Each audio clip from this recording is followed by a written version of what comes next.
Fala galera, beleza? Bem-vindos a mais um Direto do Forno e hoje com um assunto quente. Essa semana a gente comemora o dia 1º de maio, o Dia Mundial do Trabalhador. Sim, do trabalhador. E é justamente por causa dessa data que eu decidi fazer um vídeo a respeito de uma das maiores manifestações de trabalhadores da história do Brasil e que quase ninguém conhece. Eu estou falando da Greve Geral de 1917. Antes de falar sobre isso, você já sabe. Deixa aí o gostei no vídeo, se inscreve no canal e se curtiu, compartilha com os amigos. Galera, rumo a 1.700 inscritos. Muito obrigado a quem está se inscrevendo e apoiando o projeto que é o Direto do Forno. Não se esqueça que eu sempre deixo as referências aqui na descrição do vídeo e também as minhas redes sociais com foco para o meu Instagram, que eu estou fazendo conteúdo diário sobre história e política. Segue lá. Mas chega de papo furado, vamos logo para o vídeo. A Greve Geral de 17 mobilizou os principais centros urbanos do Brasil e dezenas de milhares de trabalhadores. Mas para a gente chegar nessa greve, eu tenho que explicar o contexto histórico do Brasil para tudo isso fazer sentido. A Greve Geral de 17 está fortemente conectada com dois processos. O primeiro, o da imigração. Gente, o Brasil começou a receber uma grande leva de imigrantes a partir do fim do século XIX. Era um misto tanto de necessidade de certas pessoas que estavam, por exemplo, na Europa ou na Ásia e em situação de pobreza ou de guerra e queriam um lugar melhor para viver e aí acabaram vindo para cá, assim como também a exigência governamental, inclusive, de virem imigrantes para embranquecer a população.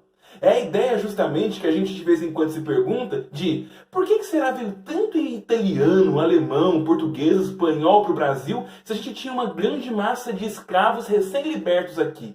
Essa é a questão, o fator racial. Existia uma grande necessidade na cabeça das pessoas da época de se embranquecer a população. E o outro contexto que a gente tem que falar é a crescente industrialização que o Brasil sofreu a partir da década de 1900. Tudo isso, inclusive, está ligado, porque muitas pessoas que vão chegar pela imigração ao Brasil vão acabar servindo de mão de obra barata para as crescentes fábricas que estão surgindo aqui no nosso país. E essas fábricas não surgem à toa. Muitos donos de fábricas vão começar as suas atividades nos principais centros urbanos, São Paulo e Rio de Janeiro. Esses lugares, já metrópoles brasileiros, vão também ser centrais na questão do capital. E esse capital advém muito das fazendas de café por parte de São Paulo e também de outros negócios na área do Rio de Janeiro. Então, o capital que estava ali no café, grande produto brasileiro, econômico, você já sabe disso, esteve também fornecendo o dinheiro para criarmos as nossas indústrias, que em um primeiro momento eram de tecelagem, de alimentos, de pequenas ferramentas, entre outras coisas. E é muito interessante que a questão das indústrias não ficou restrita apenas a âmbito nacional. Muitos comerciantes estrangeiros vieram para o Brasil tentando uma melhor vida, fugindo do seu cenário de guerra, como eu disse, e acabaram fazendo empresas e indústrias que acabaram gerando muito lucro e empregando grande parte também de outros imigrantes. É o caso, por exemplo, das indústrias Matarazzo, do Francesco Matarazzo, ou da tecelaria do Rodolfo Crespi, outro imigrante. Grandes indústrias brasileiras que são fundadas por imigrantes e que acabam empregando grande parte de outras camadas de imigrantes. Então é muito interessante a gente ver que os imigrantes em muitos lugares estarão presentes tanto como donos das fábricas, como também a mão de obra que movimenta essas fábricas. E o melhor de tudo isso é que isso acaba gerando uma grande questão social. Grupos sociais de trabalhadores e de empresários que vão se organizando buscando sempre saciar os seus interesses.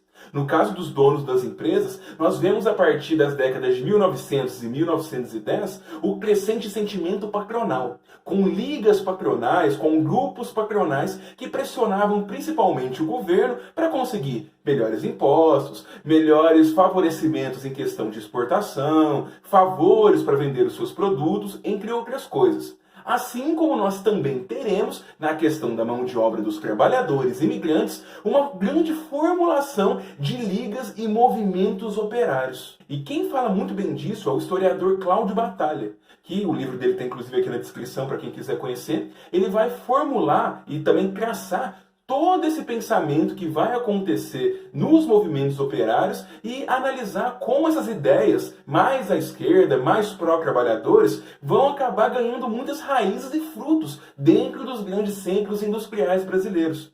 São Paulo, principalmente, vai ter vários bairros operários, principalmente no Brás, na Moca, que também são lugares de grande recepção de imigrantes. Esses lugares vão ter também grande força comunitária, que se organizarão fazendo, além de movimentações trabalhistas e operárias, lutando por melhores condições de trabalho, vão também fazer jornais, vão fazer reuniões políticas, vão fazer reuniões ideológicas que têm, inclusive, grande fundo social, como emancipar mais a mulher no mercado de trabalho, na vida social, ou mesmo no quesito escolar, com escolas anarquistas nascendo em São Paulo. Então é bem interessante como no lado mais trabalhador nós vamos ter uma grande difusão de ideias desse escopo. E isso tem toda uma importância porque em vários lugares do globo também nós ainda vamos assistir condições trabalhistas bem precárias. Estamos falando de jornada de trabalho bem exaustiva, sempre com mais de 12 horas, trabalho infantil, baixos salários, altíssimo incidente de acidente de trabalho, quando não morte, enquanto a pessoa trabalha. Então isso vai ser o caldo, vai ser as questões que vão motivar muitos movimentos operários a atuarem, justamente buscando melhores condições. E isso vai acabar gerando também consequências. Como eu disse, a gente vai ter movimentação de trabalhadores, criação de vários grupos, ligas operárias, e isso vai refletir também em já greves na cidade de São Paulo, principalmente. Isso acontece principalmente numa greve em 1906, onde São Paulo vai parar justamente porque movimentos operários estão chamando atenção para os baixos salários e para a quantidade de coisas ruins que acontecem com eles durante o serviço.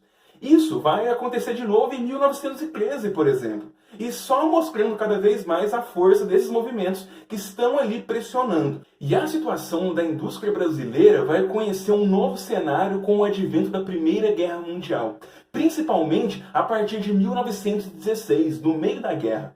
Todo mundo que estava assistindo aquele conflito na Europa estava vendo que a situação estava bem catastrófica. Uma grande quantidade de mutilados, de pessoas mortas, de indústrias destruídas, cidades pegando fogo. Tudo isso atrapalhava muito o circuito econômico que acontecia, inclusive de escala global. E nisso é muito interessante porque a Europa tradicionalmente exportava os seus produtos. Eram eles que forneciam grande parte dos seus produtos para o mundo. Muitas vezes, muitos países como o Brasil, para conseguir produtos industrializados, importavam.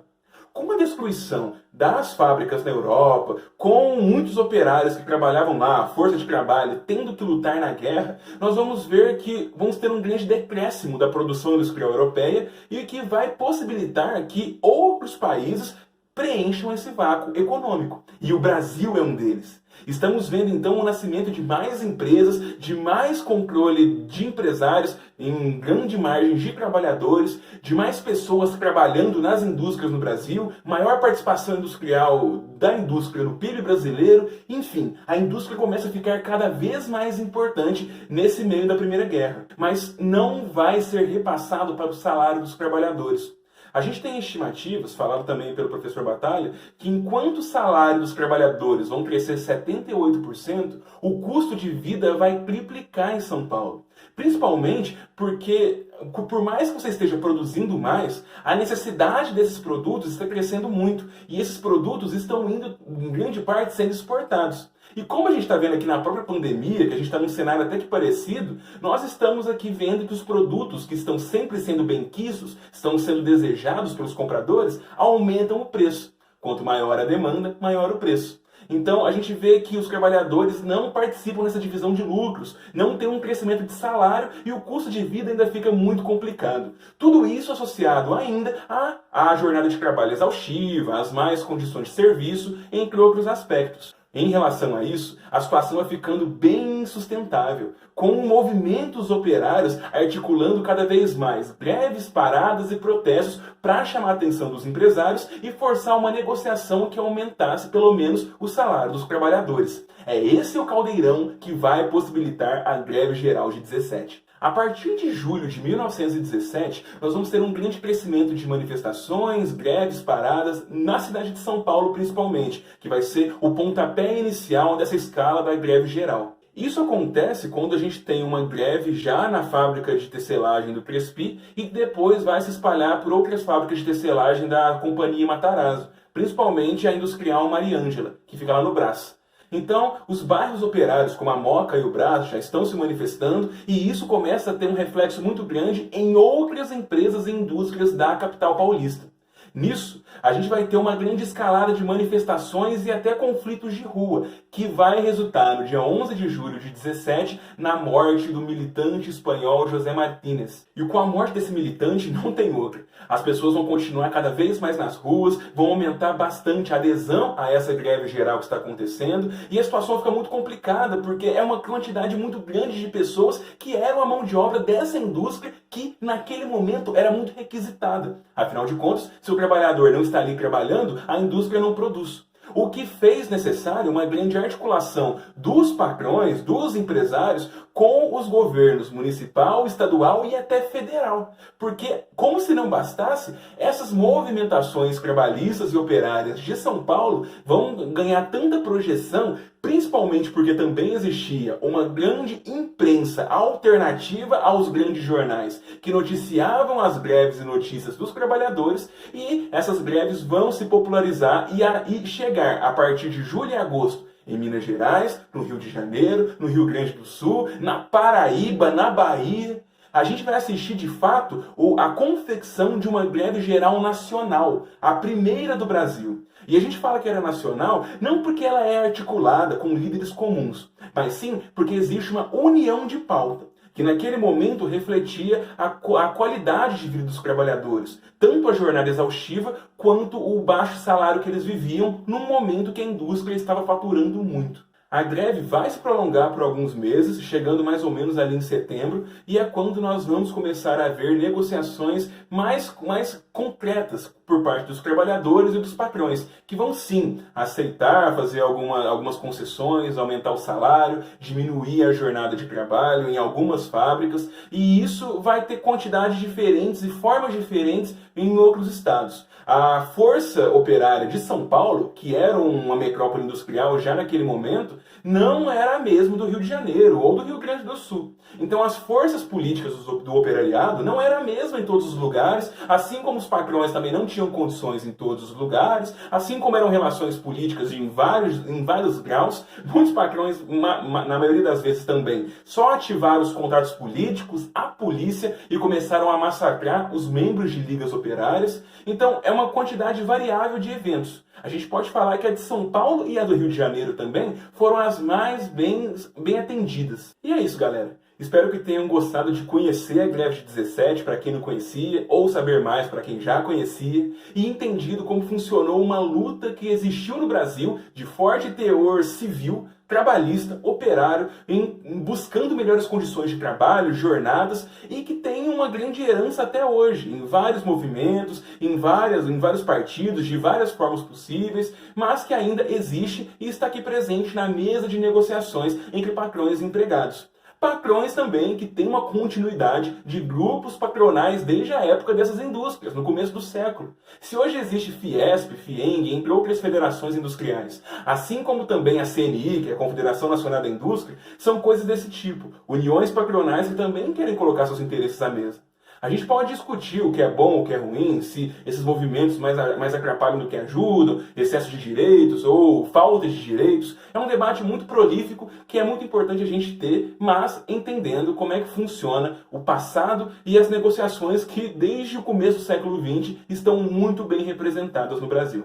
Bom feriado para vocês, espero que lembrem desse vídeo nesse momento e eu vejo vocês na segunda-feira. Até mais!